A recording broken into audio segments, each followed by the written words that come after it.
Tim McFadden. I own a glassblowing studio. It's McFadden Art Glass.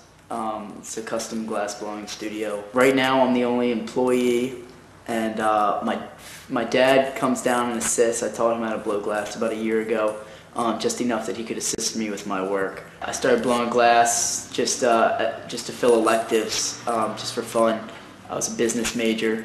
I went to Salisbury University on the Eastern Shore of Maryland. They had a small glassblowing studio in there through the art program. So the first thing I started doing towards putting the business together, when I was in my third year at Salisbury, they offer the business students, they offer it's a business plan competition. So all the students, whoever would like to participate, can submit a business plan for a business they're going to open, or for just a business, just for the idea of a business. You can win $5,000 as the first prize. So a lot of students just do it just to win. I did it just to win $5,000. I didn't think I was going to open a glassblowing studio. I was a college student, and I saw the opportunity for $5,000, and I was like, sign me up. So I put together a business plan, got third place, and got $250 for about 4 months worth of work. It worked out to like $2 an hour or something, which is just ridiculous. But anyway, so I was really disappointed. I didn't think about it. 6 months later, they put out the thing, the upcoming, this year's business plan. They said I could resubmit since I didn't win. So what I did was I took it back out, and I reworked it and spent another probably 4 months on it, and I ended up winning the second year. The competition was being judged by like financial advisors, bankers, loan officers, small business owners, just entrepreneurs in general, and they were all really, really excited about the plan, and they thought it was really a great idea. So at this point, I never thought I was going to open a glass studio.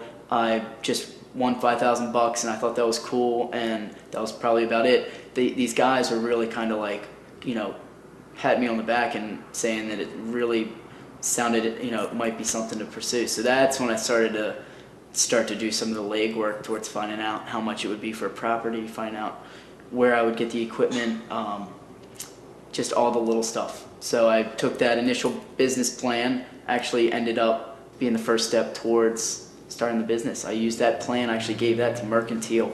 Graduated from Salisbury May 26th, and then we settled on the property May 30th, 2006. It's been about, it took me about 4 months to, this was a residence, so it took me about 4 months to gut it out, turn it into a presentable gallery space. The shop was an auto mechanic shop, so it took me about 4 months to clean it because it was just filthy, and then to upgrade the electric, upgrade the gas, get permits. So it took about 4 months to get it to where I was able to open to the public. So we opened last October. It's now November, so about a little over a year. The glass blowing process. Well, it always starts with a pipe off the pipe warmer, and then we take that rod and you go into the furnace, and you gather inside the furnace is a big ceramic pot, which mine holds about 300 pounds of molten glass. So you always start with clear. So we take our rods, we go into the furnace, you gather some clear glass, you come out, apply your colors if you're doing colors. You blow on the end of the pipe, you get your bubbles started, and then from there you just keep gathering more and more glass if you want to make a larger piece. For something like an ornament size, this is just one gather, so you just gather one time. For something like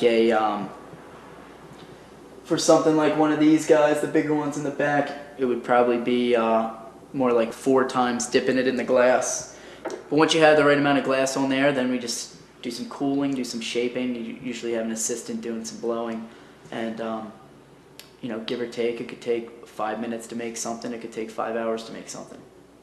For something like an ornament, I can make in less than 5 minutes. For something like this guy with a more elaborate color patterning, it could be, it probably took about an hour and a half, maybe 2 hours to make the whole thing. To make the whole thing. And then usually I spend maybe 20 minutes grinding and polishing once it's cool the next day. This piece took probably about 2.5, close to 3 hours. Probably about 2.5 hours.